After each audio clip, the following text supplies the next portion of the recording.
वर्ण व्यवस्था, जाति व्यवस्था प्राचीन समय में यूरोप से आई हुई गुलाम मानसिकता से मिलते जुलते ख्यालात हैं।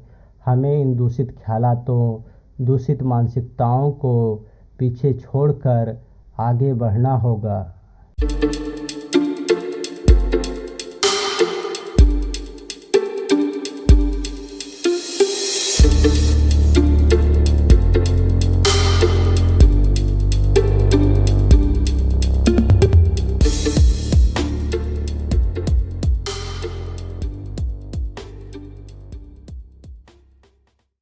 हिंदू धर्म में पुजारी, शासक और गुलाम वर्ग की जो मानसिकता सदियों से प्रचलित है, जिसे हम वर्ण व्यवस्था और जाति व्यवस्था के नाम से भी जानते हैं, ब्राह्मण, क्षत्रिय, वैश्य और शूद्र के आधार पर धार्मिक सामाजिक विभाजन के नाम से भी जानते हुए चले आ रहे हैं, जो कि वर्तमान में जाति व्यवस्था और सामाजिक असमानता के आधार पर बनाई गई संवैधानिक वर्गीकरण जनरल ओबीसी SC ST वर्ग का आधार भी है, जो कि वर्तमान भारत में कई प्रकार की दूषित मानसिकताओं जैसे छुआछूत, भेदभाव और सामाजिक असमानता का आधार भी बना हुआ है। और इतने सालों के संवैधानिक प्रयासों के बावजूद भी ये हमारा देश अभी तक इस दूषित मानसिकता से बाहर नहीं निकल पा रहा है। आखिर पुजारी वर्ग, शासक वर्ग और गुलाम वर्ग की मानसिकता इस देश में आई कहाँ से और कैसे ये सदियों तक भारत के सामाजिक पतन का कारण बनी रही। मैं उन धार्मिक मिथोलॉजिकल धार्मिक धारणाओं का आधार तो नहीं बना सकता जिसके आधार पर ये बताया गया है कि ये वर्ण व्यवस्थाएं भगवान ब्रह्मा ने खुद बनाई और अपने मुख, भुजा, नाभि और पैरों से इन 4 वर्णों को पैदा और स्थापित किया। पर दर्शन के आधार पर साइंटिफिकली ज़रूर समझाने की कोशिश करूँगा कि कहाँ से और कैसे ये मानसिकताएं, ये ख्यालात हमारे इस देश में आईं और प्रचलित हो गईं।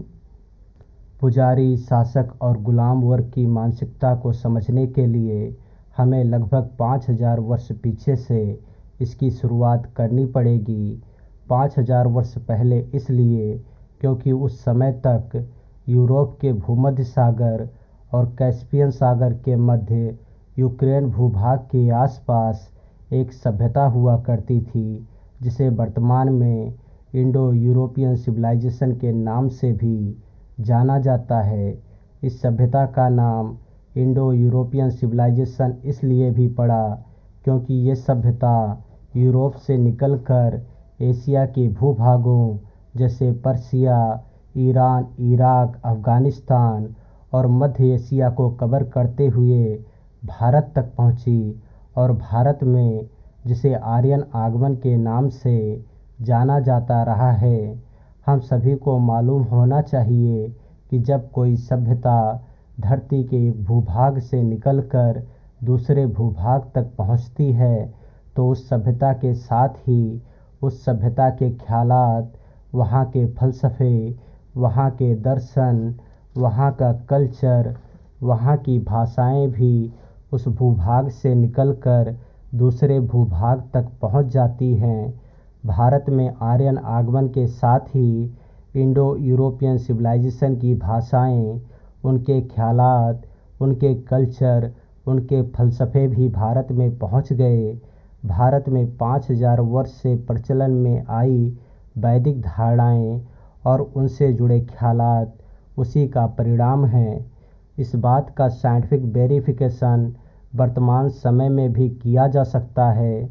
उदाहरण के तौर पर यदि हम इंडो यूरोपियन सिविलाइजेशन की फैमिली भाषाओं का अध्ययन करें तो हमारे देश की संस्कृत भाषा भी इंडो यूरोपियन फैमिली भाषा से प्रभावित नज़र आती है। उदाहरण के रूप में गॉड ऑफ हेवन को संस्कृत में दयु बोला जाता है, ग्रीक में ज्यूस बोला जाता है, भगवान को संस्कृत में देवा बोला जाता है, पर्शियन में फिर से देउस बोला जाता है, लैटिन में फिर से देउस बोला जाता है। इसी प्रकार शैतान को संस्कृत में असुरा बोला जाता है। ओल्ड नॉर्स में अशेर बोला जाता है। पर्शियन में अहुरा बोला जाता है। इसी प्रकार दृष्टि को संस्कृत में विद्या बोला जाता है। ग्रीक में वीडियो बोला जाता है। जर्मन में विजन बोला जाता है। इंग्लिश में विजडम बोला जाता है। इसी प्रकार भाई बहन और अन्य बहुत सारी सांसारिक चीज़ों को दर्शाने वाले अनेकों अनेक शब्द भी इन भाषाओं में एक समान हैं। समानताएं और भी बहुत सारी हैं, पर इतनी समानताएं भी ये प्रमाणित करने के लिए काफ़ी हैं कि जिस संस्कृत भाषा को हम धर्म ग्रंथों के हवाले से देववाणी के नाम से जानते हैं, दरअसल वो मध्य एशिया और यूरोप से इंडो यूरोपियन सिविलाइजेशन के साथ भारत में लाई गई एक भाषा मात्र है। और संभवतः यही कारण है कि इतने सारे वैदिक धर्म ग्रंथों को संस्कृत में लिखे जाने के बाद भी और लगभग 5000 वर्ष के अथक प्रयास के बाद भी ये भाषा एक वर्ग विशेष तक ही सीमित रह गई और कभी भी आम भारतीय लोगों की जुबान नहीं बन पाई। यदि ख्यालातों के आधार पर देखें तब भी हमारे वैदिक ख्यालात प्राचीन रोम और ग्रीस के ख्यालातों से मेल खाते थे। उदाहरण के रूप में जिस हिसाब से हमारे साधु संत लोग सोचते हैं कि सांसारिक जीवन में कुछ भी नहीं रखा, यदि हमें अपनी आत्मा को स्वच्छ रखना है, यदि हमें अपनी रूह को पवित्र करना है, तो हमें पदार्थीय लाइफ का मोह त्यागना होगा। कुछ इसी प्रकार से रोम, ग्रीस और यूरोप के विचारक भी ऐसा ही सोचा करते थे। हमारी तरह उनका भी मानना था कि प्रकृति की सारी गतिविधियों को अलग अलग देवता लोग संचालित करते हैं।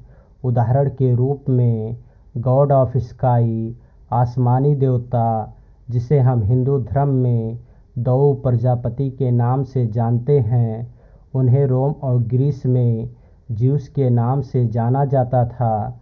इसी प्रकार कामदेव को इरस के नाम से जाना जाता था।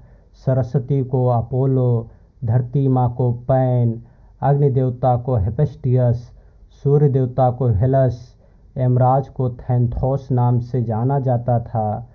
मतलब प्रकृति की सभी गतिविधियों को नियंत्रित करने के लिए एक अलग नेचर भगवान थे और ये सभी यूनानी भगवान भी ठीक उसी प्रकार पारिवारिक बंधनों में जुड़े हुए थे जिस प्रकार से हमारे वैदिक धर्म के मिथोलॉजिकल पौराणिक भगवान आपस में सगे संबंधियों की तरह से जोड़े गए हैं। ये इस बात को दर्शाता है कि हमारे हिंदू धर्म के वैदिक और पौराणिक भगवानों से जुड़े हुए ख्यालात भी आर्यन आगमन के साथ ही भारत में इंपोर्ट हुए।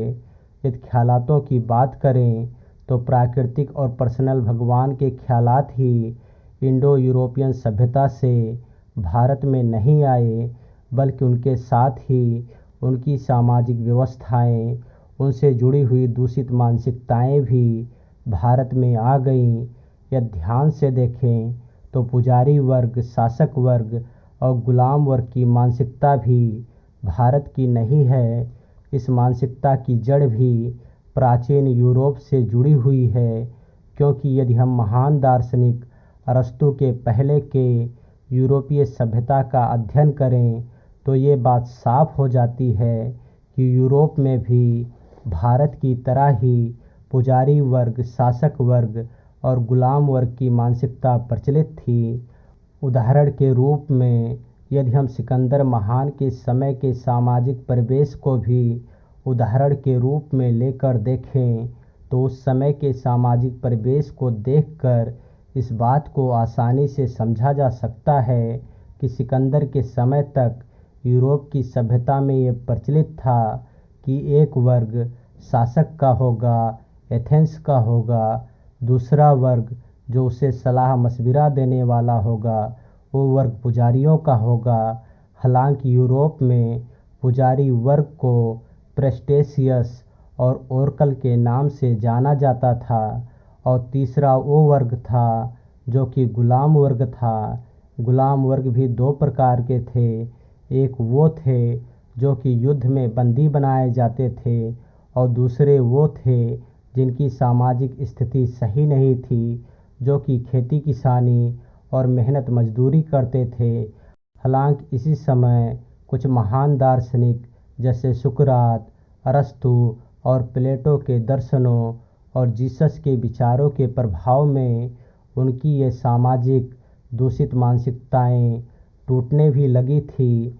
पर इस समय तक भारत में वैदिक पीरियड को आरंभ हुए लगभग 2500 साल बीत चुके थे और यूरोप से आई हुई पुजारी वर्ग, शासक वर्ग और गुलाम वर्ग की ये मानसिकताएं वैदिक धारणाओं के प्रभाव में इस देश में जड़ पकड़ चुकी थी और इन मानसिकताओं को और भी जड़त्व बनाने के लिए वैदिक धर्म ग्रंथों के माध्यम से सामाजिक और धार्मिक षड्यंत्र भी लगातार किए जा रहे थे। उसका परिणाम भी इस देश को देखने को मिला। उत्तर वैदिक काल आते आते, पौराणिक काल आते आते ये मानसिकताएं सारे भारत में पूरी तरीके से हावी होती चली गईं और भारत का समाज इन दूषित मानसिकताओं के आधार पर पुजारी वर्ग, शासक वर्ग और गुलाम वर्ग में विभाजित हो गया। ब्राह्मण, क्षत्रिय, वैश्य और शूद्र वर्ग में विभाजित होकर धर्म के आधार पर जड़त्व हो गया।